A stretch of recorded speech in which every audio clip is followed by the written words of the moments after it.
farmohub.pk. Assalamu alaikum everyone. Today we will see how we can ace final year. Final year बहुत important होते हैं being a pharmacist, being a student. आपका आखिरी साल होता है यूनिवर्सिटी का. You are mature enough to handle things. आपको पता होता है 4 साल में पेपर किस तरह से दिए हैं, फाइनल में क्या एक्सपेक्टेशंस होनी चाहिए, कितना पढ़ना चाहिए. यूजुअली बच्चे कम पढ़ते हैं फाइनल में. मैंने भी कम पढ़ा था. हर बंदा कम पढ़ता है, लेकिन जो कुछ बच्चे ऐसे होते हैं जिनको एक ही पेस कंटिन्यू रखना आती होती है. I was not that lucky enough, लेकिन कुछ बच्चे ऐसे होते हैं. So for those kids it's awesome, बहुत अच्छी बात है. इस पेस को कंटिन्यू रखें, आगे भी बहुत काम आएगी. क्योंकि जब टेस्ट्स आते हैं तो जो बच्चे एंड पे पढ़ते हैं वो टेस्ट में भी आगे एंड पे आके पढ़ते हैं. फिर क्या होता है कि वो जो इनको कंटिन्यूसली पढ़ने की आदत होती है वो एस कर जाते हैं हर टेस्ट को. बहरहाल पाकिस्तान है, लक भी मैटर करती है और भी बहुत से एक्सटर्नल फैक्टर्स हैं. सो हम आते हैं फाइनल ईयर की तरफ. फाइनल ईयर में मैं एक दो चीज़ें बता दूं पहले कि मैंने अपनी डिग्री की थी पंजाब यूनिवर्सिटी से. तो इस गाइडलाइन में मैं साइड बाय साइड चीज़ों को लेके जा रहा हूँ फॉर दो students who are currently studying in Punjab university and for दो students who are from other universities. तो दोनों को साइड बाय साइड लेके जा रहा हूँ, क्योंकि बहुत से बच्चे, बहुत से जूनियर्स पंजाब यूनिवर्सिटी के भी पूछते हैं किस तरह से पढ़ें, क्या पढ़ें, कहाँ से पढ़ें. तो आज की इस गाइडलाइन में कंप्रिहेंसिवली मैं चीज़ों को डिफ़ाइन कर दूँगा. बाकी जो है हर एक बच्चा अपने मुताबिक पढ़ता है. अगर मैं अपनी बात करूँ तो मैं किसी को फॉलो नहीं करता था. I use to do my own. मैंने खुद से देखना कि अच्छा ये सिलेबस है, ये मुझे पढ़ना. मैं सिलेबस देख के पढ़ता होता था हमेशा. तो ये सबसे अच्छी रूटीन ये है कि आप सिलेबस देख के पढ़ें. इसका फ़ायदा ये होता है कि कोई भी गवर्नमेंट का टेस्ट आता है, अभी जो रिसेंटली टेस्ट आया ड्रैप का, वो सारा उसका 50% पोर्शन हमारे सिलेबस में से है. 50% डायरेक्टली सिलेबस में से. बाकी का जो 50% है वो टॉपिक्स दिए हुए हैं सिलेबस में से, बट उसका कहाँ से आएगा कोई आइडिया नहीं है. तो इस तरह से फ़ायदा ये हो जाता है कि जिसने पूरा सिलेबस पढ़ा होता है उसके लिए चीज़ें आसान हो जाती हैं. तो start with the subjects. 5 subjects हैं. अच्छी बात यह है कि प्रैक्टिकल सिर्फ 3 है. तो ये वाली अपॉर्चुनिटी सिर्फ फाइनल ईयर में आके मिलती है. पहले साल हम 5 देते हैं, फिर हम थर्ड ईयर में 6 प्रैक्टिकल्स वाला भी सीन होता है. लेकिन फ़ाइनल में खूबसूरती ये है कि 3 प्रैक्टिकल्स हैं. आल्दो वो 3 बहुत टफ हैं as compare to all the previous ones, but still count तो कम है. सो स्टार्ट करते हैं हम मेडिसिनल से. अच्छा, मेडिसिनल में इस तरह से है कि जीएम नोट्स भी हैं और फॉइज़ की बुक भी है. अब इसमें यह है कि काफ़ी मिस्टेक्स हैं नोट्स में. नोट्स में मिस्टेक्स क्यों हैं? क्योंकि उसकी रीज़न एक बड़ी क्लियर है कि जब आप कंप्यूटर पे स्ट्रक्चर बना रहे होते हो तो हमेशा जो है कहीं ना कोई बॉन्ड की मिस्टेक रह जाती है. सो उसमें जब आप ड्राइव में जाएंगे, लिंक एंड पे दिए हुए हैं इस प्रेजेंटेशन के, तो वहाँ पे करेक्शन भी पड़ी हुई है कि नोट्स में जो जो मिस्टेक्स हैं वो करेक्टेड भी हैं. कोई 15 है मेरे ख्याल से. छोटी छोटी माइनर गलतियाँ नॉर्मली आपको नज़र नहीं आती, लेकिन जब कोई बहुत गौर से देखे तो उसे समझ आती है कि अच्छा हाँ ये भी स्ट्रक्चर, इसमें भी ये बॉन्ड एक्स्ट्रा है या एक इस पे बार एक्स्ट्रा आनी चाहिए थी. सो कंप्यूटराइज चीज़ें रह जाती हैं. सो उसके लिए जो है वो करेक्शन भी पड़ी हुई है. प्लस ये कि आप कोई भी स्ट्रक्चर पढ़ रहे हो उसको गूगल भी कर सकते हो कि अच्छा इसका कोई ईजी फॉर्म मिल जाए मुझे गूगल पे. क्योंकि सिर्फ बॉन्ड्स पूरे होने चाहिए, सिर्फ आपने मेंशंस ठीक करने चाहिए. बाकी आपने स्ट्रक्चर को बेंजीन के अंदर जो है वो आपने रिंग बना दिया है या चाहे बॉन्ड्स लगा दिए, इससे कोई फ़र्क नहीं पड़ता, एक ही बात होती है. अच्छा, इसमें अगर हम बात करें कि टॉपिक नंबर 1 की, टॉपिक बाय टॉपिक कुछ जो ज़रूरी चीज़ें हैं वो बताता जाऊँगा. जैसा टॉपिक 1 है जो इंट्रोडक्शन टू मेडिसिनल केमिस्ट्री, इसमें बेसिक तो डेफिनेशंस हैं. इसका क्वेश्चन इस तरह से भी अक्सर आ जाता है कि डिफ़ाइन मेडिसिनल केमिस्ट्री या डिफ़ाइन जो है ड्रग डिज़ाइन को डिफ़ाइन कर दें, या फिर जो भी लाइगेंड भी आ सकता है डिफ़ाइन करने के लिए, लीड डिस्कवरी भी आ सकता है. तो ये कुछ टर्म्स हैं, आपको पता होना चाहिए कि लीड जनरेशन क्या होती है, लीड वैलिडेशन क्या होती है, एसएआर क्या होता है, स्ट्रक्चर एक्टिविटी रिलेशनशिप. तो यही वो बेसिक्स हैं जो कि आपको आगे जाके हेल्प आउट करती हैं जब आप मेडिसिनल को इन डिटेल में पढ़ते हो. ठीक है. अब इसमें इस वीडियो में मैं कोई ऑफिशियल या वो वाली गाइडलाइंस नहीं देने वाला, क्योंकि मैं वो बताने वाला हूँ जो मैंने किया था और जो हेल्पफुल था मेरे लिए. सो इसमें से एक क्वेश्चन आता है, ज़्यादा नहीं आते. कभी आता है कभी नहीं भी आता. हमसे पहले कभी नहीं आया था. जिस बैच में मैंने दिया था उस बैच में पहली दफ़ा आ गया था क्वेश्चन, क्योंकि वो पढ़ाए थे, हम नहीं पढ़ के गए थे. थोड़ा बहुत पढ़ा था तो कर लिया था, खैर हो गया था, क्योंकि वो बेसिक्स की हुई थी. तो ये आ गया कि पहले पार्ट में से तो एक आधा क्वेश्चन आएगा और उसको उसी मुताबिक तैयार करना है. रीडिंग है बहुत जो है ड्राई है. उसको एक रीडिंग करके अच्छे से आपको समझ आ जानी चाहिए कि अगर ये वाला टॉपिक आ गया तो इसमें से मैंने क्या क्या लिखना है, कितना कितना लिखना है, या कौन से पॉइंट्स है जो मुझे इसमें टच करने हैं। जिस तरह से रिसेप्टर पे अगर आपको आ जाता है तो आपको उसकी क्लासिफिकेशंस और वो चीज़ें आनी चाहिए। सिग्नल ट्रांसमिशन में से आ जाता है या लीड जनरेशन में से आ जाता है, कुछ भी इस तरह का आता है तो आपको, या SAR का आ जाता है तो SAR में भी अब क्या करना है कि आपने सिर्फ स्टार्ट करना है कि क्यों करते हैं, उसके बाद ये कि रीज़न देने के बाद आपने ये कि क्या वेज हैं, क्या स्ट्रेटेजीज़ हैं SAR की, फिर ये 2-3 एग्जांपल्स दे दें। अब SAR की एग्जांपल्स आपको 1001 याद होती हैं जब आपने मेडिसिनल तैयार कर ली होती है। तो इस तरह से माइंडसेट से चलना है कि अगर कोई भी क्वेश्चन आ गया 10 मार्क्स का, अगर SAR पे आ गया तो यू शुड बी एबल कि आप उसको ईजिली एस कर लो। अच्छा, अब आगे चलते हैं। जो सेकंड पार्ट है उसमें से कभी एक क्वेश्चन आ जाता है, कभी नहीं आता। पहले दोनों पार्ट्स में से एक क्वेश्चन ही आएगा, ये नहीं है कि पहले दो पार्ट्स में से दो क्वेश्चन आ जाएगा। हाँ, ये हो सकता है कि दो पार्ट्स आ जाएं एक ही क्वेश्चन के। उसके बाद आता है हमारा इंपॉर्टेंट पार्ट जो कि हमारी मेडिसिनल है। अगर मैं पहले दो पार्ट्स की बात करूं तो वो एग्जाम पॉइंट ऑफ व्यू से भी इतने खास इंपॉर्टेंट नहीं है, फॉर वन क्वेश्चन ओनली। और अगर बात करूं मैं इंटरनेशनल टेस्ट के हवाले से तो भी उनकी कोई खास इंपॉर्टेंस नहीं है। जितने भी कैप्स का टेस्ट है उसका भी इतना खास इसमें से नहीं आता। अब आगे आ जाता है हमारा मेजर पार्ट। अब इसमें जो है दो चीज़ें होती हैं। एक तो वो जो बहुत से बच्चे करते हैं कि सिलेक्टिव कर लो, 5 से 6 टॉपिक्स कर लो, they are more than enough. ठीक है, ऐसा भी हो जाता है। लेकिन जब आप दोबारा टेस्ट में बैठने के लिए जाते हैं कल को, अगर पाकिस्तान में रहना है फिर तो इट्स ओके, लेकिन अगर बाहर जाना है तो आपको टेस्ट तो देना है। बाहर तो आप इंडिया भी जाएंगे तो आपको टेस्ट देना है, हर जगह पे टेस्ट देना है। तो जहाँ पे भी आप जाना चाह रहे हैं, अगर आप कैप्स देना चाह रहे हैं ऑस्ट्रेलिया के लिए, या आप UK में जाना चाह रहे हैं या अमेरिका जाना चाह रहे हैं, तो medicinal holds a bigger portion. अब इसमें क्या है कि कुछ जिस तरह पहले भी बात है हार्मोन्स की कर लेते हैं। हार्मोन्स के स्ट्रक्चर्स मुश्किल हैं, ये एग्ज़ाम पॉइंट ऑफ व्यू से इंपॉर्टेंट नहीं है, एग्जाम्स में नहीं आता क्योंकि इसका 1-1.5 पेज का तो एक ही स्ट्रक्चर है, तो इसलिए एग्ज़ाम पॉइंट ऑफ व्यू से इंपॉर्टेंट नहीं है। और बाहर के लिए भी इसमें से कुछ बहुत ज़्यादा नहीं आता। तो हार्मोन्स को आप मेजर उसमें से चीज़ें याद कर लें, थ्योरी याद कर लें। अब आगे आ जाते हैं हम के जो एंटी कैंसर एजेंट्स है ये इंपॉर्टेंट है। उसके बाद जो है सिडेटिव्स कोई ख़ास इंपॉर्टेंट नहीं है, कर लें तो अच्छी बात है। अगर मैं पंजाब यूनिवर्सिटी वालों की बात करूँ तो उनके लिए इंपॉर्टेंट है क्योंकि इसमें से पेपर आता है। उसके बाद आ गया एनाल्जेसिक्स, सल्फोनामाइड्स। अच्छा, अब इसमें से मैं कुछ चीज़ें क्लियर कर दूं कि 2-3 चीज़ें इंपॉर्टेंट हैं। एंटी मलेरियल्स इंपॉर्टेंट है, एंटी TB इंपॉर्टेंट है, डायूरेटिक्स इंपॉर्टेंट है। उसके बाद जो है एंटी न्यूप्लेजिया ये इंपॉर्टेंट है, यही एंटी कैंसर जो हो गया। उसके बाद सिडेटिव एंड हिप्नोटिक्स इंपॉर्टेंट है। और इन सब के बाद एक एंटीवायरल इंपॉर्टेंट है, बस ये इंपॉर्टेंट है। उसके बाद सल्फोनामाइड सिर्फ पास पेपर्स वाले, और एंटीबायोटिक्स भी सिर्फ पास पेपर्स वाली। वो भी ज़रूरी नहीं है करने, पेपर आपका हो जाएगा, लेकिन फिर भी कर लो तो अच्छी बात है। अब अगर इसके वाइवे की बात करूँ या पेपर अटैम्प्ट करने की बात करें तो इसका पेपर इस तरह से है, 4 से 5 चीज़ें ही इंपॉर्टेंट होती हैं इसमें जब आप क्वेश्चन अटैम्प्ट कर रहे होते हो। फर्स्ट ऑफ ऑल तो आपने ये देखना होता है कि कैंसर में अगर आ गया कोई भी टॉपिक, तो लेट्स सपोज मेथोट्रेक्सेट आ गया, तो इंट्रोडक्शन में 2-3 लाइनें लिख दो कि ये क्यों जो है यूज़ होती है, ट्रीटमेंट जिस तरह लिम्फोमा के ट्रीटमेंट के लिए यूज़ होती है, ब्रेस्ट कैंसर के लिए, लंग कैंसर के लिए, या फिर जो है सरकोमा या एडिनोमा, तो इनमें लिख दो कि इन चीज़ों के लिए यूज़ होती है। फिर उसके बाद आगे आ जाएगा, अगर आप लिखना चाहो तो आप इसको मज़ीद भी लंबा कर सकते हो, लेकिन कोई फ़ायदा नहीं है क्योंकि इसकी इतनी इंपॉर्टेंस नहीं है। फिर मैकेनिज्म ऑफ एक्शन इसका लिख दो।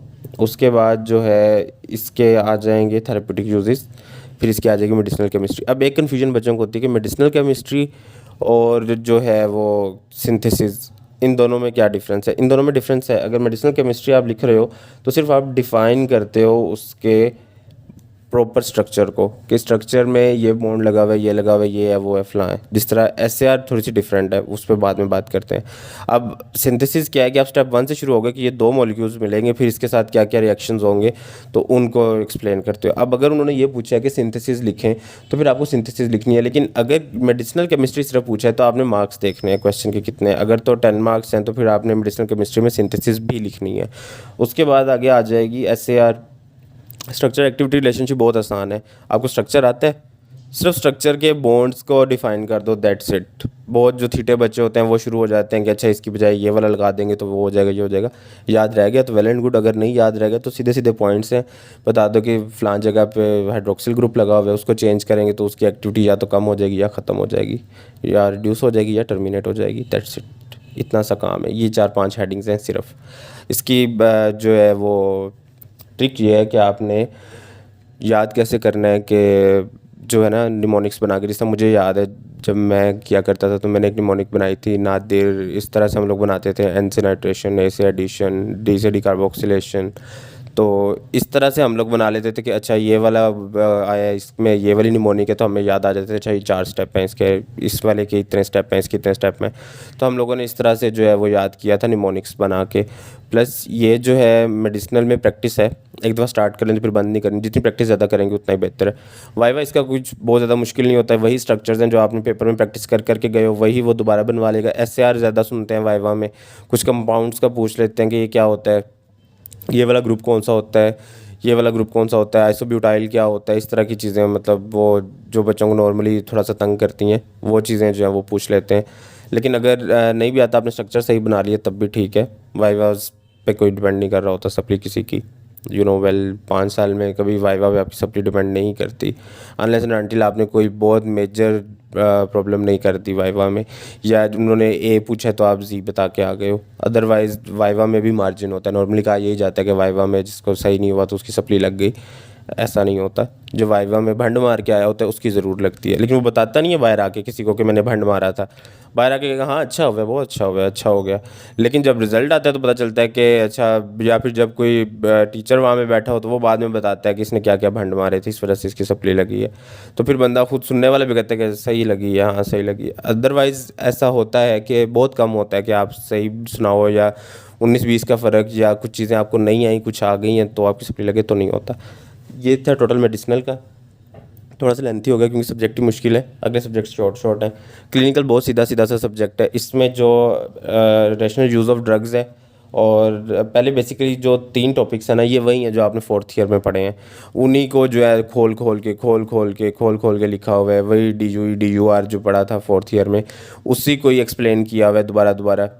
तो ड्रग यूटिलाइजेशन वैल्यूएशन क्या होती है, DUR क्या होता है, फॉर्म्स क्या होते हैं, एक इसमें सिमेटिडीन है, उसकी एग्जांपल अक्सर आ जाती है कि उसका DUR कर दें, ड्रग यूटिलाइजेशन रिव्यू और ड्रग यूटिलाइजेशन एवेलुएशन, DUR।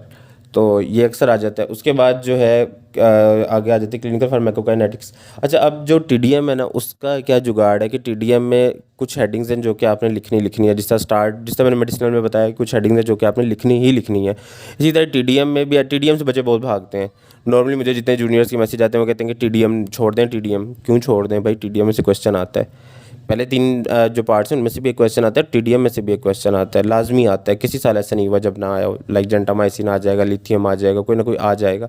इसका तरीका सिर्फ ये है कि ड्रग तो आपको आती है पहले से, अगर जेंटामाइसिन है वेल कि क्या है जेंटामाइसिन, कौन सी एंटीबायोटिक है। अब पहले इंट्रोडक्शन लिख देना है, 4-5 हेडिंग्स है। इंट्रोडक्शन वाली हेडिंग में आपने लिख दिया इंट्रोडक्शन की जेंटामाइसिन है, ये बिलोंग करती है फलां एंटीबायोटिक की क्लास से। उसके बाद आपने ये लिख दिया इसका मैकेनिज्म ऑफ एक्शन क्या है, क्लिनिकल यूजेस क्या है, इंडिकेशंस क्या हैं। ये लिखने के बाद फार्माकोकाइनेटिक्स आ जाएगी। फार्माकोकाइनेटिक्स में आप 2 ही तो रास्ते हैं। सबसे पहले तो एब्जॉर्प्शन बतानी है, वही ADME जो हम पढ़ते आए हैं, एब्जॉर्प्शन, डिस्ट्रीब्यूशन, मेटाबॉलिज्म और एक्सक्रीशन, वही 4 स्टेप्स बताने हैं। अब इसमें एब्जॉर्प्शन क्या है आपको पता लग जाएगी कि अच्छा जी एब्जॉर्ब कहाँ पे होती है। आपने याद रख लेनी है कि जेंटामाइसिन है, अगर हम इसको वंस डेली देते हैं तो इसकी एब्जॉर्प्शन जो है वो डिलेड होगी, इसकी एब्जॉर्प्शन ज़्यादा देर तक ये रहेगी, एक्सक्रीशन कितनी होगी। थोड़ा सा माइंड की गेम है, सिर्फ अंडरस्टैंड इसको करना है कि अगर वंस डेली डोजिंग पे है एक ड्रग है जिसकी वंस डेली डोजिंग है तो उसकी एब्जॉर्प्शन कैसी होगी और उसकी हाफ लाइफ कितनी होनी चाहिए। ठीक है, वंस डेली डोजिंग की हाफ लाइफ कितनी होगी, 13 आवर्स होगी, सिंपल, क्योंकि वंस डेली डोजिंग है। इस तरह से याद करनी है। अब बच्चे क्या याद करते हैं जी 13 आवर्स की हाफ लाइफ, 13 आवर्स की हाफ लाइफ, 13 आवर्स की हाफ लाइफ, ऐसे याद नहीं रहता, ऐसे भूल जाता है आपको। तो जब आप ये याद करते हो कि वंस डेली डोजिंग है या ट्वाइस डेली डोजिंग है तो फिर आपको हाफ लाइफ वगैरह याद करनी आसान हो जाती हैं कि अच्छा अगर हम दिन में 2 दफ़ा दे रहे हैं तो इसका मतलब कि 6 घंटे की होगी हाफ लाइफ, तो 12 घंटे बाद ख़त्म हो रही है, एक्सक्रीट हो रही है, तो फिर हमने दोबारा देनी है। तो ये इस तरह से याद करें चीज़ों को, कंसेप्ट। जब आपके कंसेप्ट क्लियर होंगे तो फिर जो चीज़ें आसान हो जाएंगी। मुझे अभी तक क्यों चीज़ें याद हैं कि जब मैंने उस टाइम पढ़ा था तो एग्ज़ाम पॉइंट ऑफ व्यू से नहीं पढ़ा था, पेपर्स के लिए नहीं पढ़ा था। मुझे अपने आज मार्क्स भी नहीं याद, किसी को भी याद नहीं रहते 1 साल, 1.5 साल, 2 साल, 3 साल बाद। तो यही बात है कि चीज़ें, कंसेप्ट याद रह जाते हैं, नंबर बहुत पीछे रह जाते हैं। अब आगे चलते हैं अगली बात पे कि ये फार्माकोकाइनेटिक भी होगी। अब इसमें डिस्ट्रीब्यूशन, उसमें आपने देखा प्रोटीन बाइंडिंग कितनी है। अगर तो ड्रग हमें बार बार देनी पड़ रही है इसका मतलब उसकी प्रोटीन बाइंडिंग बुरी है, प्रोटीन बाइंडिंग अच्छी नहीं है।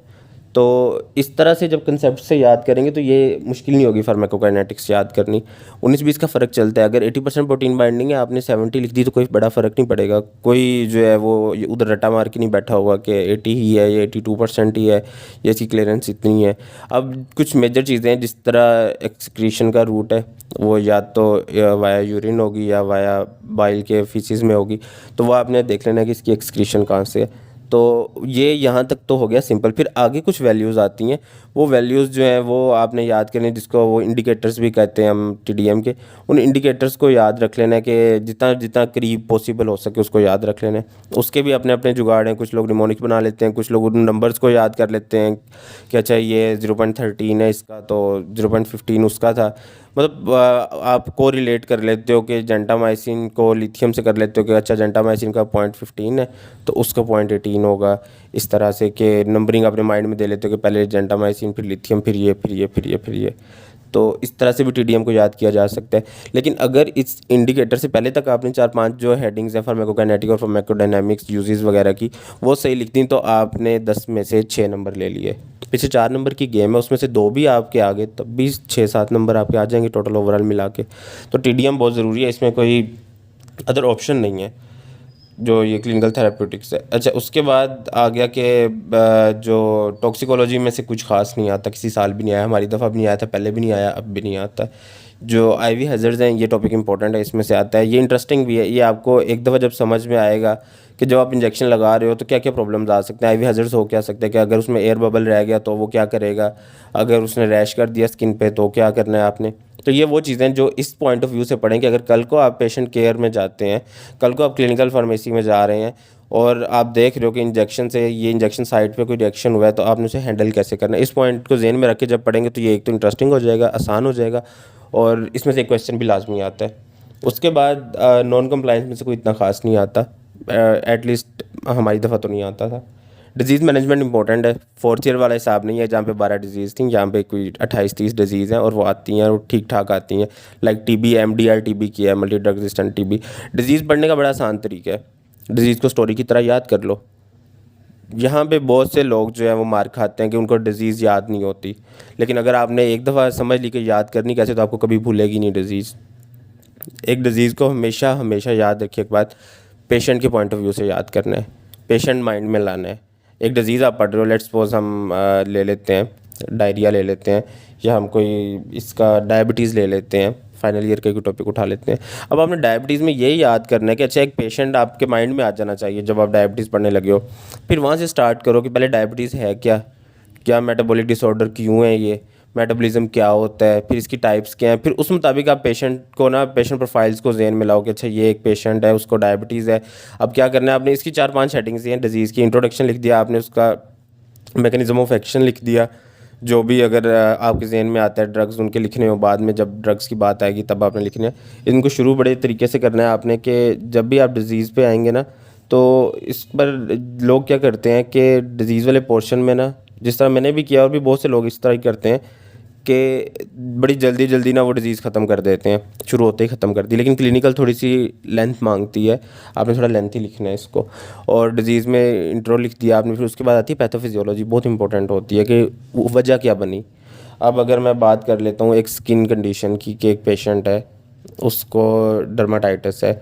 अब आप पढ़ रहे हो डर्माटाइटिस, ठीक है, अब आप फ़ौरन दिमाग में लाओगे एक पेशेंट है, उसकी स्किन पे ये पैचेस बने हुए हैं। पहले आप देखोगे कि इसकी स्किन पे पैचेस हैं पेशेंट की, ठीक है, आपने देख लिया। अब वो होंगे आपके साइंस एंड सिम्टम्स, आपको याद रह जाएंगे कि अच्छा इसके हाथ पे मैंने जो है ये देख लिया वो देख लिया। टोटली इमेजिनेशन की गेम है, जितनी आपकी स्ट्रॉन्ग इमेजिनेशन, जितना पेशेंट प्रोफाइल अच्छा जहन में ला सकते हो, उतना ही आप बाद में जो उन चीज़ों को याद रख लोगे। कि जैसे डर्माटाइटिस आपके जहन में आएगा, आपको पता होगा टाइटस का मतलब इन्फ्लेमेशन है, डर्मा का मतलब स्किन है, डर्माटाइटिस मतलब इन्फ्लेमेशन ऑफ स्किन, तो बस इन स्किन पे इन्फ्लेमेशन हुई हुई है। अब जब आपने पैथोफिजियोलॉजी में ये लिखना है कि काज क्या है, अब काज में बैक्टीरिया है, फंजाई है, जो भी रीज़न है आपने वो लिख दी। उसके बाद आ जाएगी साइंस एंड सिम्टम्स। अच्छा, साइन एंड सिम्टम्स को 2-3 नाम दिए जाते हैं, क्लिनिकल मैनिफेस्टेशन भी कहा जा सकता है, क्लिनिकल प्रेजेंटेशन भी कहा जा सकता है। उसके बाद आ जाता है डायग्नोसिस। डायग्नोसिस भी 2 तरह का होता है, एक डिफरेंशियल डायग्नोसिस होता है, एक डायग्नोसिस होता है, लेकिन आप सिर्फ डायग्नोसिस कर लें। डिफरेंशियल डायग्नोसिस ये होता है कि 2 डिजीज़ मिलती जुलती होती हैं, तो उनमें से एक जो है वो फाइनलाइज करनी होती है कि अच्छा ये नहीं ये है। तो अक्सर ऐसा होता है कि टाइफाइड वगैरह के केसेस में डिफरेंशियल डायग्नोसिस करना पड़ जाता है आपको। अच्छा, अभी डायग्नोसिस ही कर लें, बहुत अब एडवांस है डिफरेंशियल डायग्नोसिस। अब उसके बाद डायग्नोसिस में कुछ ट्रीटमेंट कह रहा हूँ, कुछ वो आती हैं, टेक्निक्स आती हैं, जिस तरह ऑटोप्सी क्या है, जिस तरह नीडल क्या है, जिस तरह बायोप्सी क्या है, ये सारी चीज़ें आपको जो है वो उसमें लिखनी, इनके नेम्स भी लिख देंगे तो काम चल जाएगा। फिर आता है मेन ट्रीटमेंट। अब इस तरह ब्रेस्ट कैंसर की अगर बात कर लें तो उसमें ट्रीटमेंट जो है वो अच्छा खासा है, उसके 8 से 10 स्टेप्स हैं, हमने निमोनिक से याद किया था, उसकी निमोनिक बना ली थी और फिर एग्जैक्ट वही याद किया था कि शुरू में सर्जरी है, सर्जरी की फिर टाइप्स याद की कि कौन कौन सी टाइप होती है सर्जरी की, उनको अंडरस्टैंड किया कि अच्छा अगर लिम्फ नोड भी इन्वॉल्व है तो हम कम्प्लीटली वो ब्रेस्ट रिमूव कर देंगे। अगर जो है वो सिर्फ एक साइड पे स्किन स्पेयरिंग करनी है सर्जरी या कौन सी करनी है, पैलिएटिव केयर क्या होती है, क्या सर्जरी के बगैर रेडिएशन से भी ये ठीक हो सकती है। फिर उसके बाद जो है हमने देखना है कि ट्रिपल नेगेटिव क्या होता है, ये बड़ा इंपॉर्टेंट है, ये कंसेप्ट नहीं आता होता मोस्टली लोगों को, जब वो वाइवा देने जाते हैं वो इस कंसेप्ट पे फंस जाते हैं ट्रिपल नेगेटिव क्या है। तो ये एक इंपॉर्टेंट चीज़ है कि ट्रिपल नेगेटिव क्या है, ये कंसेप्ट आपको आना चाहिए। फिर इसमें कुछ हार्मोन्स होते हैं जो इस स्पेसिफिक एरिया के हार्मोन्स होते हैं, वो आपको आने चाहिए। फिर एस्ट्रोजन लेवल क्या क्या रोल होता है वो आना चाहिए। तो जितना डिटेल्ड में डिजीज़ को पढ़ेंगे उतना वो बाद तक और उतना वो आपको वाइवे में फ़ायदा देगा। अच्छा, डायबिटीज़ का मैं बता दूं, इसमें जो नोट्स हैं उसमें सारे वो नहीं दिए हुए, एल्गोरिथम्स नहीं दिए हुए। तो एल्गोरिथम्स जो हैं वो आपको ड्राइव की लिंक में मिल जाएंगे। प्लस ये कि आप लेटेस्ट गाइडलाइंस भी देख सकते हैं। जो स्लाइड्स हैं टीचर्स की वो 1997 से अपडेट नहीं हुई हुई। 2023 की गाइडलाइंस बहुत चेंज्ड हैं, बहुत ज़्यादा चेंज्ड हैं। लाइक अभी इसमें SGLT2 और GLP-1 पे बात हो रही है, और जो हमारे टीचर्स की गाइडलाइंस हैं या उनकी जो स्लाइड्स हैं उसमें GLPs का तो और SGLT2 पुराने वाली हैं, जो कि अब दुनिया जिनसे आगे बढ़ती जा रही है बहुत देर से। तो खैर अगर बहुत लाइक बच्चे हैं आप तो अपडेटेड वाली करें, इजीली इंटरनेट से मिल जाती है, कोई बड़ा मसला नहीं है। किसी भी एक दो जगह की ले लें, नाइस की गाइडलाइंस ले लें, EASD की ले लें, EDA की ले लें। तो ADA की गाइडलाइन भी अच्छी है, अमेरिकन डायबिटीज़ एसोसिएशन की, वो आप देख लें। मैं वही रिकमेंड करूँ कि आप ADA गाइडलाइंस कर लें, या आप अमेरिकन कॉलेज की भी कर सकते हैं। ACC है, अमेरिकन कॉलेज फॉर एंडोक्रिनोलॉजी, उसकी गाइडलाइंस भी आती हैं। इन दोनों में से जिसकी भी करनी हो कर लें। एल्गोरिथम्स इंपॉर्टेंट है, ब्रेस्ट कैंसर का एल्गोरिथम भी आता है एग्जाम में फॉर पंजाब यूनिवर्सिटी स्पेशली, बहुत इंपॉर्टेंट है। डायबिटीज़ के एल्गोरिथम्स इंपॉर्टेंट है, वो भी आते हैं। और जो थायराइड है उसका भी इंपॉर्टेंट है, वो भी आते हैं। और अब इसमें कि एल्गोरिथम को समझना कैसे, एल्गोरिथम बिल्कुल आसान होता है। एल्गोरिथम स्टार्ट होता है जीरो से। लेट्स सपोज अगर थायराइड का मेरे जहन में थोड़ा थोड़ा आ रहा है, थायराइड का बहुत आसान है कि आपने देखा कि जो है एक पेशेंट आपके पास आए है, अब उसमें क्या क्या केसेस हो सकते हैं, TSH लेवल इंक्रीज़ होगा, डिक्रीज़ होगा, वो जो हम कंपेयर करते हैं TSH लेवल को और T3 लेवल्स को, हमने वो कंपेयर कर लेना कि एक चीज़ बढ़ी हुई है, एक चीज़ कम हुई है। वो 3 से 4 केसेस आपके पास बन जाएंगे। फिर आपने उनका जब स्कैन करवाना है तो आपको पता चलेगा कि कोल्ड नोड्यूल्स हैं या हॉट नोड्यूल्स हैं। फिर आप उनकी फाइन नीडल ऑटोप्सी जब करवाएंगे, FNAC भी जिसको कहते हैं, वो करवाएंगे तो फिर आपको मज़ीद चीज़ें क्लियर हो जाएंगी। तो स्टेप बाय स्टेप चल रहा होता है एल्गोरिथम समझना कोई बड़ा मसला नहीं है, सिर्फ उसको अंडरस्टैंड इस तरह से करना है कि स्टेप 1 क्या और स्टेप 100 क्या है, कि आप किस तरह से चीज़ों को डायग्नोज कर रहे हैं। अगर ये होगा तो फिर आप उसका ट्रीटमेंट क्या देंगे, अगर ये होगा तो उसका ट्रीटमेंट क्या देंगे। जैसा डायबिटिक कीटोएसिडोसिस का अक्सर आ जाता है एल्गोरिथम, और वो भी इसी तरह ही है कि एक पेशेंट है, आप उसे डायबिटिक कीटोएसिडोसिस है, क्या करेंगे आप। या फिर हाइपरग्लाइसीमिया का आ जाता है, एक पेशेंट है कि वो हाइपरग्लाइसीमिक स्टेट में चला गया, अब IV फ्लूइड्स देंगे, क्या करेंगे, किस तरह से इंसुलिन देंगे, what will be your way out. तो उसको आपने उस तरह से याद करना है कंसेप्ट वाइज। और इसके प्रैक्टिकल बहुत आसान है, वही है कि कुछ आपसे रिसर्च पेपर का पूछ लेते हैं जो आपने किया हुआ है, उसके अलावा जो है वो बाकी डायबिटीज़ वगैरह सुन ली। और ऐसा जितना कोई मुश्किल नहीं है, रिटर्न भी मुश्किल नहीं है, रिटर्न वी ऑल नो कैसे होता है, उसमें कोई बड़ी चैलेंज वाली बात नहीं है। बाकी जो है एक TDM का केस कैलकुलेशन होती है, उसके फार्मूला का शीट मिल जाती है और वो हो जाता है। इसका प्रैक्टिकल की कोई बड़ी टेंशन नहीं है। अगर आपको थ्योरी अच्छे से आती है, डिजीज़ पार्ट अच्छे से आता है, आपको पेशेंट केयर वाला पार्ट अच्छे से आता है, फार्मास्यूटिकल केयर क्या होती है, कैसे देती हैं, स्टैंडर्ड्स ऑफ केयर क्या होता है, ये चीज़ें आती हैं, there is absolutely no problem. Plus आपको रिसर्च में P वैल्यू का पता होना चाहिए क्या होती है, और आपने रिसर्च कंडक्ट क्यों की और आपके रिजल्ट्स क्या है ये पता होना चाहिए। बस दैट्स इट। आगे फार्मास्यूटिकल टेक्नोलॉजी। अच्छा, ये थोड़ी सी लंबी गाइडलाइन है, it may go up to 35 और 40 मिनट्स। उसकी रीज़न ये है कि रोज़ रोज़ नहीं बनाई जाती। बहुत सी ऐसी चीज़ें होती हैं जो एट वन टाइम आपके माइंड में आ रही होती हैं, बाद में नहीं आती। फिर बहुत से लोग आपसे पूछ रहे होते हैं इंडिविजुअली, आप सबको बता नहीं सकते हो। So you can forward to your subject. आपको अगर अपने एक टिपिकल सब्जेक्ट को देखना है तो आप फॉरवर्ड और रिवर्स कुछ भी कर सकते हो, कोई बड़ा इशू नहीं है। आगे आगे फार्मास्यूटिकल टेक्नोलॉजी बहुत ड्राई सब्जेक्ट है, वही इंडस्ट्री वाला सब्जेक्ट है। इन्होंने घूम घुमा के इंडस्ट्री को जो है ना टेक्नो में कन्वर्ट कर दिया है। फर्स्ट ईयर से लेके फोर्थ ईयर तक के जितने भी इंडस्ट्री के कंसेप्ट थे ना, उनको इन्होंने मिक्सचर में डाल के मिक्स करके टेक्नो बना दिया है। वही वहाँ से शुरू हो रही है। प्रिंसिपल्स जो हैं इसमें आपने देखना है कि क्या क्या आपके जो है ना प्रिंसिपल वो इस पे एक्ट कर रहे हैं। इसमें सबसे पहले प्री फॉर्मुलेशन स्टडीज़ आ जाएंगी कि कौन कौन सी प्री फॉर्मुलेशन स्टडीज़ हैं, वो आपको पहले भी आती हैं और आनी भी चाहिए, जिसमें फिज़िकल करैक्टर्स आ जाते हैं, क्या होते हैं केमिकल करैक्टर्स आ जाएंगे, इस तरह की जितनी भी चीज़ें हैं वो। और उसके अलावा कुछ वो कंप्रेसिबिलिटी और हमने जो बाकी की टर्म्स पढ़ी थी करैक्टर्स, वो वाले आ जाएंगे। क्रिस्टल स्ट्रक्चर क्या होता है, डिफ्रैक्शन टेक्निक्स क्या होती हैं। इसमें कुछ ना वो चीज़ें इंपॉर्टेंट है जिसमें स्क्रीनिंग बहुत इंपॉर्टेंट है, पॉलीमॉर्फिज्म और स्क्रीनिंग। उसका एक पूरा टेबल बना हुआ है टेक्निक्स का, वो टेबल अक्सर आता है तो उसमें आके बच्चे फंस जाते हैं कि पॉलीमॉर्फ स्क्रीनिंग क्या है, टेक्निक्स क्या है, मेथड्स क्या हैं। तो ये एज इट इज़ टेबल आपने बनाना होता है। इसमें के जो पाउडर डिफ्रैक्शन की टेक्निक्स हैं उसमें क्या जो इसको आपने प्रिपेयर कैसे करना है, उसका सैंपल कितना होना चाहिए, एनालिसिस टाइम कितना है और आइडेंटिफिकेशन क्या करेगा वो। बस ये वाला एक टेबल है, वो करना है। उस तरह से इसके बाद आ जाती है एडवांस ग्रेनुलेशन। इसमें एडवांस ग्रेनुलेशन में भी वही चीज़ें हैं, कुछ नया नहीं है। हमारे पास कोई ख़ास टेक्नो की बुक्स नहीं होती, इसलिए हमें कुछ नया नहीं पता चलता। एडवांस ग्रेनुलेशन में भी हम वही पढ़ते हैं कि पहले तो हमने कि करना क्या है कि ग्रेन्यूल्स बनाने कैसे हैं, ग्रेन्यूल्स को लेके चलना कैसे कि जी आपने ग्रेन्यूल्स तो बना लिए, अब फिर क्या करेंगे आप, वेट ग्रेनुलेशन क्या होती है, ड्राई ग्रेनुलेशन क्या होती है, ये सारी चीज़ें आ जाएंगी। अच्छा, इसमें अब वो सारे काम दोबारा से आपने करने हैं कि ड्रायर्स वाले काम से आपने शुरू हो जाना है कि किस तरह से आपके जो है वो ड्रायर काम करते हैं, ग्रेन्यूल्स किस तरह से बनते हैं। इसमें एक चीज़ इंपॉर्टेंट है, वो है पैट। पैट कहते हैं प्रोसेस एनालिटिकल टेक्नोलॉजी। तो पैट एक इंपॉर्टेंट चीज़ है, ये आपको आनी चाहिए कि पैट होता क्या है, ये टेक्निक क्या करती है। बाकी वही है कि स्प्रे ड्राइंग क्या होती है, वो जो हमने जितनी भी पढ़ी थी वेट ग्राइंडिंग। इसमें एक चीज़ आती है वैसे, वो आती है कंटिन्यूस ग्रेनुलेशन क्या होती है। इसको देख लेना है कि एक बैच ग्रेनुलेशन होती है, कंटिन्यूस ग्रेनुलेशन होती है। कंटिन्यूस ग्रेनुलेशन की कुछ टाइप्स होती हैं, वो कौन कौन सी हैं वो लिख देनी है। तो ये इतना बड़ा कोई इशू वाला काम नहीं। उसके बाद पॉलीमर्स है। पॉलीमर्स में सिंपल आपको पता होना चाहिए पॉलीमर बनता है कैसे। मोनोमर्स को मिलाएं तो पॉलीमर्स बन जाते हैं। पॉलीमर्स में फिर आगे आते हैं सिंथेटिक भी होते हैं, और जो है उनकी टाइप्स आ जाती हैं कि सिंथेटिक पॉलीमर्स क्या होते हैं और दूसरे पॉलीमर्स क्या होते हैं। फिर इसमें ब्रांच पॉलीमर्स होते हैं, लिंक्ड पॉलीमर्स होते हैं, जितनी भी इनकी टाइप्स हैं वो है। इसमें से एक क्वेश्चन आता है, एक क्वेश्चन ग्रेन्यूल्स में से लाजमी आता है, एक से दो क्वेश्चन लाजमी आते हैं, और एक जो है क्वेश्चन प्रिंसिपल्स में से आता है। टेक्नो में ये है कि क्वेश्चंस ऑलमोस्ट हर चैप्टर में से आते हैं, सिवाय एक दो के।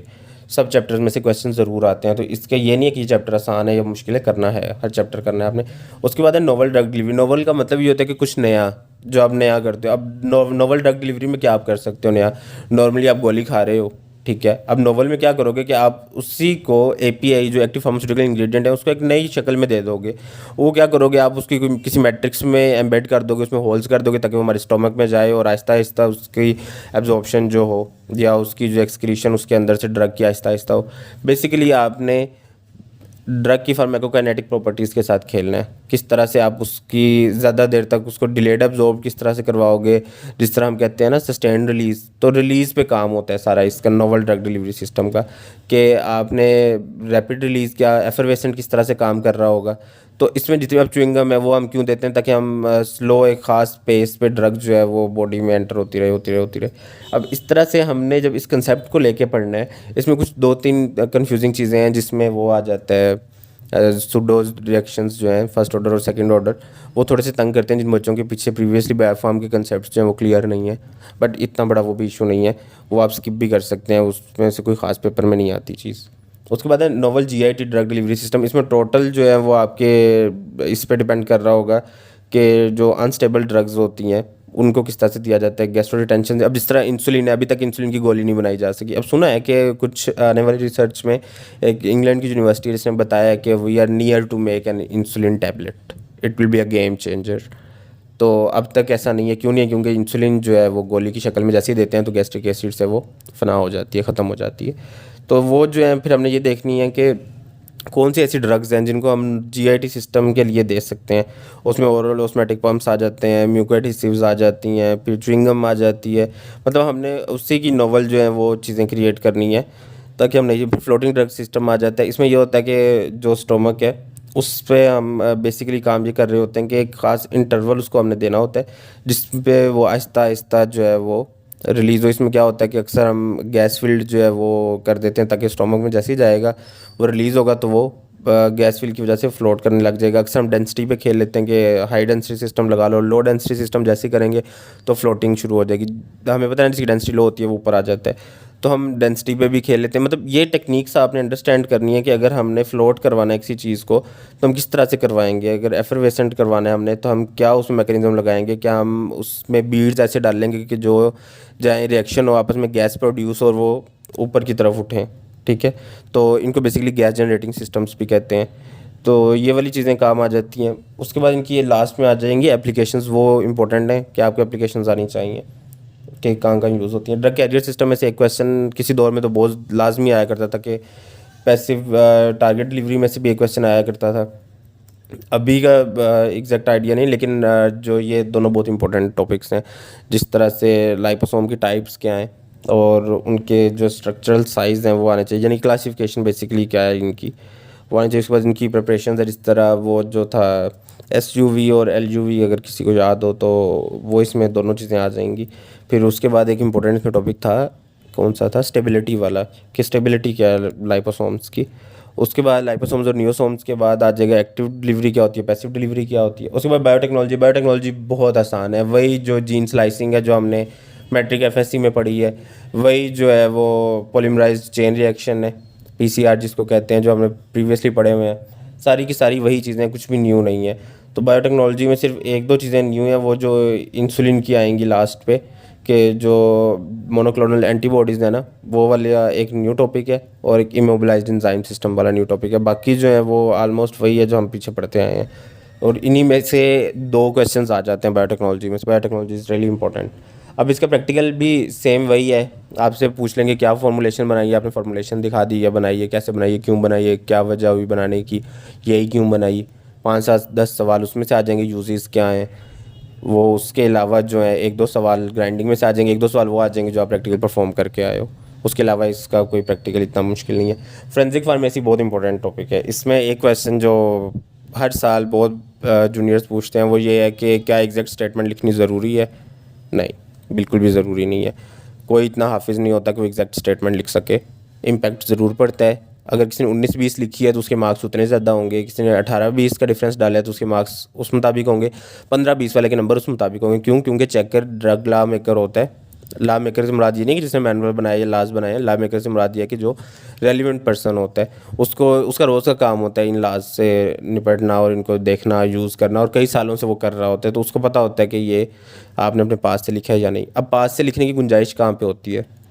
एक तो ये कि टर्म साइंटिफिक होनी चाहिए, साइंटिफिक लॉ की टर्म्स होनी चाहिए, जिस तरह as prescribed, as described, given under the law, given under the frame of law, इस तरह की टर्म्स यूज़ करनी है जब आप खुद से भी कुछ लिखना चाहो।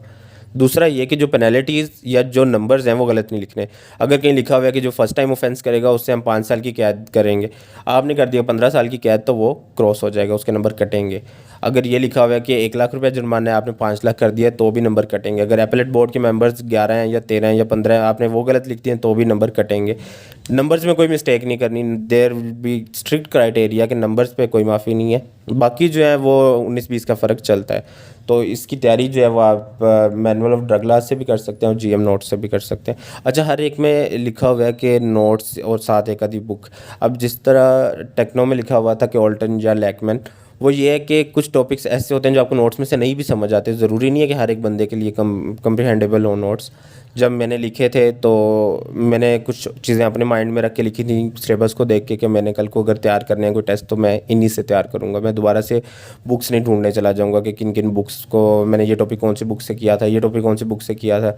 उस चीज़ से बचने के लिए मैंने हर मटेरियल जो जो मुझे चाहिए था मैंने एक जगह कंपाइल कर लिया था। This was the reason why I wrote notes at that time for my own basic purpose, के मुझे कल को फ्यूचर में हेल्प आउट कर रहे होंगे। तो जिन लोगों को लगता है कि नोट्स ठीक हैं, यही करना चाहिए, वो नोट्स कर सकते हैं। प्लस ये कि reference books are always available. अगर आपको बुक्स और नोट्स मिला के अपने नोट्स बना रहे हो वो भी बहुत अच्छी बात है। अब आगे चलते हैं मार्केटिंग में। मार्केटिंग बहुत आसान, बिल्कुल बेसिक सब्जेक्ट है। इसमें भी लास्ट ईयर मुझे अभी 2 3 दिन पहले पता चला कि 1 2 शहजादों ने इसमें भी सप्ली ली है। मतलब that was really shocking for me कि इसमें भी सप्ली आ गई। नॉर्मली हमारे दौर में तो ये होता था कि मार्केटिंग में सप्ली उसकी होती थी जो पेपर छोड़ देता था, लेकिन इस बार पता चला कि कुछ लोग जो है, मैंने वही जो भी थोड़ी देर पहले बात की कि जो वो अंदर गुल खिला के आए होते हैं वाइवा में, वो कभी भी नहीं वो बताते बाद में। मुझे याद है मेरा सेकंड ईयर का प्रैक्टिकल था माइक्रो का, स्ट्रेट फॉरवर्ड मेरे 17 क्वेश्चंस नहीं आए थे। क्यों नहीं आए थे? क्योंकि पहले क्वेश्चन का जो मैंने आंसर दिया था वो इतना साइंटिफिक और इतना क्वालिटी का आंसर था कि उसको लगा पता नहीं इस बच्चे को कितना आता है। उसके बाद उसने जो क्वेश्चंस एग्जामिनर ने पूछे वो मुझे नहीं पता किस सिलेबस में से थे, हमारे सिलेबस में से नहीं थे। एट द एंड जो इंटरनल बैठे हुए थे सर, उन्होंने कहा कि सर बस कर दें, तो वो एक्सटर्नल साहब ने कहा कि लेट मी चेक कितने पानी में है बच्चा। फिर दोबारा 6-7 उन्होंने क्वेश्चंस किए सिलेबस के, वो मुझे आते थे। अब अगर इस बेस पे मैं सिर्फ कहूँ कि ना आने की बेस पे फेल हो जाते हो तो आप नहीं होते। मेरे बहुत अच्छे मार्क्स थे, कोई 80-82 मार्क्स थे माइक्रो के प्रैक्टिकल में। तो ऐसा नहीं होता है कभी भी। जब तक आप कोई मेजर कोई ना कोई मिस्टेक नहीं करके आए होते, आप फेल नहीं होते हो। इसलिए ये बात ज़हन से निकाल दें कि मेरे साथ अनफेयर चेकिंग हुई है, मैं लड़का हूँ इसलिए फ़ेल हो गया हूँ, ऐसा कुछ नहीं होता है भाई। हम लोगों ने भी 5 साल ऐसे ही किया था, पढ़ा था। और जो है कोशिश ये होती है कि जितना ज़्यादा आप डिलीवर कर सको। हाँ, किस्मत होती है, कभी आपको नई भी चीज़ें आती हैं, कोई मिस्टेक किस्मत से हो जाती है। तो फिर अगर यहाँ तक किस्मत को एक्सेप्ट कर रहे हो तो फिर ये भी कर लो कि अगर सप्ली आ गई है तो वो भी क्लियर हो जाएगी 6 माह बाद। इसलिए ये वाला घबराने की ज़रूरत नहीं होती, सिर्फ मेहनत पे यकीन होना चाहिए आपको। अब चलते हैं आगे मार्केटिंग के सिलेबस की तरफ। इसका सिलेबस बहुत आसान है। किसी भी सेल्स मार्केटिंग के बंदे से 15-20 मिनट बैठ जाएं, उससे कहीं भाई बस बोलते जाओ तुम रोज़ करते क्या हो, वही सारी चीज़ें आई होती हैं आपके सिलेबस में। सिर्फ 1-2 चीज़ें पहले हुआ करती थी डिफरेंट फॉर पीयू स्टूडेंट्स। वो ये थी कि जो कुछ टीचर्स थे उनकी अपनी बुक्स थी, तो वो सिलेबस में है या नहीं है। अगर उनकी बुक में टॉपिक लिखा हुआ है तो उन्होंने टॉपिक दे देना है। जिस तरह इट हैपेंड विद मी, जब मैं मार्केटिंग का पेपर देने गया तो एचआर में से क्वेश्चन आया हुआ था, ह्यूमन रिसोर्सेज में से, which has no concern with marketing, totally different domain है। लेकिन उनकी अपनी बुक में लिखा हुआ था तो उन्होंने जो है बुक को एंडोर्स किया और उठा के पेपर में दे दिया। तो ऐसा हो जाता है, ये मिसहैप्स हो जाते हैं। तो इसलिए जो है अब ऐसा कुछ नहीं है। अब मार्केटिंग बहुत स्ट्रीमलाइंड है, अब सब्जेक्ट पढ़ाने वाले बहुत स्ट्रीमलाइंड है। तो आपकी दफ़ा ऐसा कुछ नहीं होने वाला, तो just go with the flow. अगर आपको यहाँ से आसान लगता है, वैसे फ्लिप कोडलर बहुत मुश्किल है, मैंने यहाँ से सिर्फ मार्केटिंग की डेफिनेशन याद की थी, आज भी मुझे याद है। उसके अलावा कोई मैंने ख़ास नहीं पढ़ा। केस स्टडीज़ कुछ पढ़ी थी 2-3, वो भी 2-3 नहीं, बहुत मुश्किल से पढ़ी गई थी। काफ़ी टफ बुक है, अगर आप पढ़ लें केस स्टडीज़ तो बहुत अच्छी बात है, थोड़ा सा दिमाग खुल जाता है बंदे का मार्केटिंग को लेके। बाकी ये है कि सेल्स और मार्केटिंग दोनों लेते लेते हैं। सेल्स मैनेजमेंट का चैप्टर है, उसमें आपको पता होना चाहिए कि डिटेलिंग कैसे करनी है, डिटेलमैन करता क्या है, यानी कि एक सेल्स में पर्सन करता क्या है। एथिकल मार्केटिंग में आपको पता होना चाहिए कि क्या जो है वो एथिक्स हैं जिनको आपने फॉलो करना है जब आप कल को एक मार्केटिंग पोजीशन पर जाएंगे। उसके बाद जो है आखिरी जो 2 हैं चैप्टर, स्ट्रेटेजिक बिजनेस और बिजनेस कम्युनिकेशन, तो इन दोनों में से कुछ भी नहीं आता ख़ास, ना कोई पढ़ाता है ना इसमें से कुछ खास आता है। जो सिर्फ पहले 3-4 चैप्टर हैं प्रोडक्ट मैनेजमेंट में से बेसिकली आता है। प्रोडक्शन मैनेजमेंट है, बेसिकली होना चाहिए ये प्रोडक्ट मैनेजमेंट। तो ये मिस्टेक यहाँ लिखी नहीं हुई, ये मिस्टेक ओरिजिनली मिस्टेक है। तो प्रोडक्शन में यही है कि क्या तरीका है कि किस तरह से ड्रग प्रोड्यूस होती है, वहाँ से लेके उसकी मार्केटिंग तक सारी चीज़ें, प्रोडक्ट लाइफ साइकिल आना चाहिए आपको कि प्रोडक्ट स्टार्ट कहाँ से होती है और वो एंड कहाँ पे होती है। ये चीज़ें जो कि आप गो थ्रू करते जाओगे तो आपको आती जाएंगी। प्लस इसमें मैं हाईली रिकमेंड करूँगा कि आप किसी भी सीनियर से 15-20 मिनट, आधा घंटा बैठ के चीज़ें समझ लें। वो जो आधे घंटे में आपको समझाएगा वही क्रक्स होगा, लिखा भी वही हुआ है नोट्स में भी। तो मुश्किल तो इसमें कुछ भी नहीं है। कुछ हैं चीज़ें जिस तरह नीड्स हैं, मोस्टली हायरार्की की नीड्स हैं, वो इंपॉर्टेंट, उनमें से क्वेश्चन आ जाता है नीड्स का। बाकी जो है सेल्स में से 1-2 क्वेश्चन आ जाते हैं कि सेल मैनेजमेंट क्या होती है, सेल्स फोर्स इफेक्टिवनेस क्या होती है, ये क्वेश्चन आ जाते हैं। So it was all the detailed final year guidelines. कोई भी आजकल के दौर में इतना टाइम नहीं निकालता कि वो दे, लेकिन मल्टीपल जो है वो जूनियर्स पूछ रहे होते हैं। प्लस ये कि if I am good at something, if I have done something, I think it's now the time to deliver back. So this was all the guidelines. ये नोट्स का लिंक भी दिया हुआ है और ड्राइव का लिंक भी दिया हुआ है। ये लिंक जो है वो वीडियो के डिस्क्रिप्शन में भी डाल दूंगा मैं, और जिन लोगों ने ये प्रेजेंटेशन डाउनलोड करनी हो वो जाके प्रेजेंटेशन भी डाउनलोड कर सकते हैं स्लाइड शेयर से, उसमें भी ये लिंक्स दिए हुए हैं। So thank you so much, this was all from my side. किसी का कोई भी क्वेश्चन हो तो you can ask any time. Thank you. For any queries, join us on our social media sites.